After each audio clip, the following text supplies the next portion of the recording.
everyone, it's Mina again, and today I'm gonna show you how to make apple granola pie. Okay, so what we need is 2.5 cup of all-purpose flour, and then a tablespoon of granulated sugar, and then we also need a teaspoon of salt, and then mix lang natin siya with wooden spoon, and then mag-a-add tayo ng 3 tablespoon of vegetable oil. So, stir lang natin siya all together hanggang mag-incorporate na at ma-absorb ng flour yung ating oil. And then, i-add natin yung ating unsalted butter. Like, 1 cup of unsalted butter. Slightly, ano siya, soft. And then, gagamit tayo ng ating pastry cutter. So, just twist until you see evenly sizes pieces. Ayan. Okay, so pag nakita nyo na yung small pieces at even na yung ano niya, pero yung nakikita nyo pa rin yung butter. Ayan. Okay na yan. Ready na yan. Okay, so it's time for us to add the cold water. So, we need 1/4 cup of cold water and 2 teaspoon of ating lemon juice. Ayan. So, i-mix natin siya sa ating flour mixture. Ayan. And then, haluin lang natin ng ating wooden spoon. Pagka nahalo na natin yan, i-transfer na natin sa ating working table. Okay. So, i-fold lang natin siya by hand. Fold natin siya over hanggang sama-sama na siya all together. Yan, and then i-divide natin siya into 2. Okay, so kailangan. So don't worry dun sa mga kung may nakikita kayong butter. So okay nga yun kasi magiging flaky yung pie, yung crust. So i-divide into 2 and then ipa-plastic wrap natin siya. So kung hassle sa inyong gumawa ng pie crust from scratch, pwede naman kayong bumili ng nasa market like this.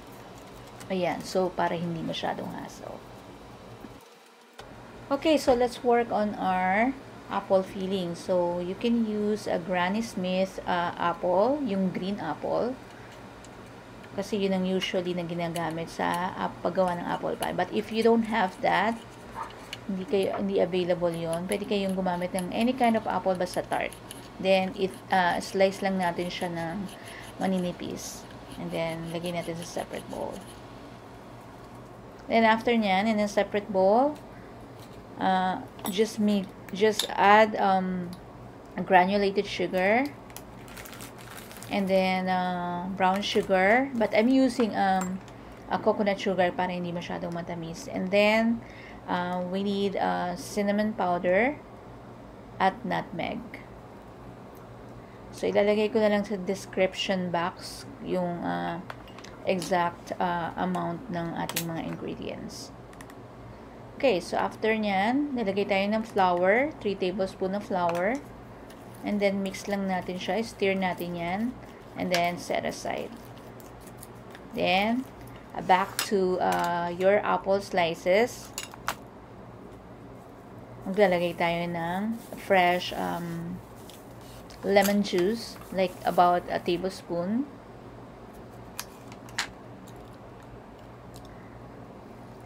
Ayan. And then, i-mix lang natin siya with the apples. Ayan.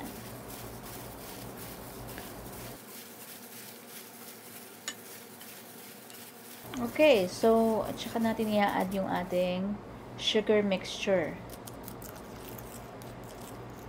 So, ilalagay lang natin yan. And then, stir natin with the wooden spoon. And then, set aside na natin siya. Then, gagawin na natin yung ating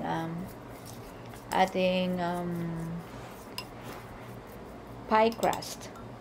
So, just remove the dough from the fridge. Yan. So, lagyan natin ng lightly floured yung ating work surface. And then, using your rolling pin, i-flatten lang natin siya into circle, like a 12-inch circle, about 1/8 of an inch thick. yung ating, and then tingnan natin yung ilalim, baka dumidikit, then ilagay natin ng flour.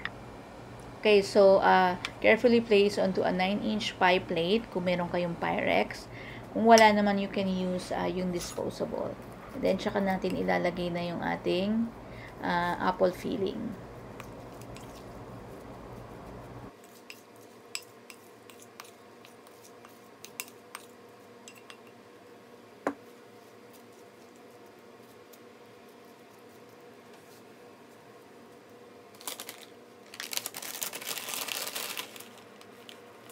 Okay, so lastly, we're gonna add 1 cup of granola. So, yung granola lang nabili ko, medyo may matamis, may added sugar siya.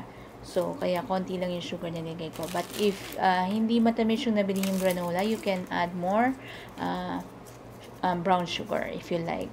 So, spread lang natin siya on top of the apple filling.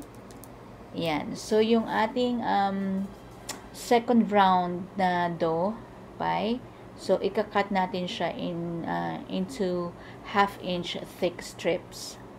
So, kung meron kayong pizza cutter or any kind of cutter, ayan. So, ika-cut lang natin siya into strips.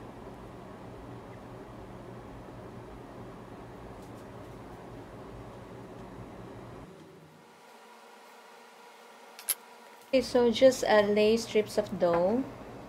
Kailangan evenly spaced siya across the entire pie. Then, mag-weave tayo ng more strip of dough dun sa parang ano natin siya, overlap natin siya para makagawa tayo ng lattice or basket weave design. Ayan. So, then, pagka merong excess, just trim it down, no? And then, ipipinch nyo siya doon sa end or doon sa edge. Okay, so, ayan.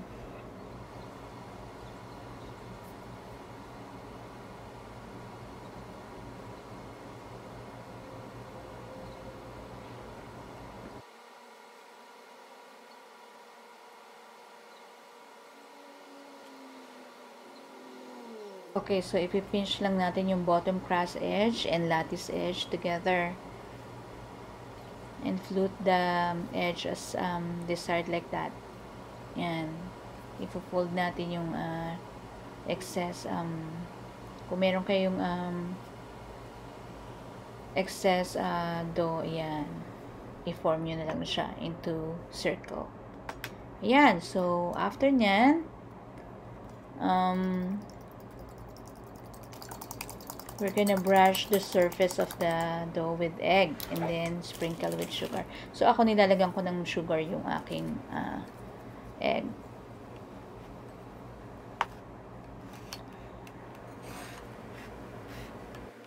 Okay, so i-brush na natin siya ng egg all over and then i-sprinkle natin ng brown sugar. And then, bago natin i-oven yan, ilagay sa oven, lagay nyo muna sa fridge ng 20 minutes, at least 20 minutes. Then, while waiting for 20 minutes, is-set natin yung ating oven into 425 degrees Fahrenheit. Then, bago natin i-bake, maglagay tayo ng foil sa edge ng ating pie para hindi masunog kasi 425 yun. So, bake natin 425 degrees Fahrenheit for 15 minutes. And then, ibaba natin yung temperature into 350 for 45 minutes.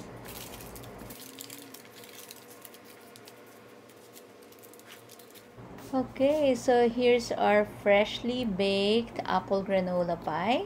So, this is not an ordinary apple pie na nabibili natin sa market kasi naglagay tayo ng granola, which is more appetizing.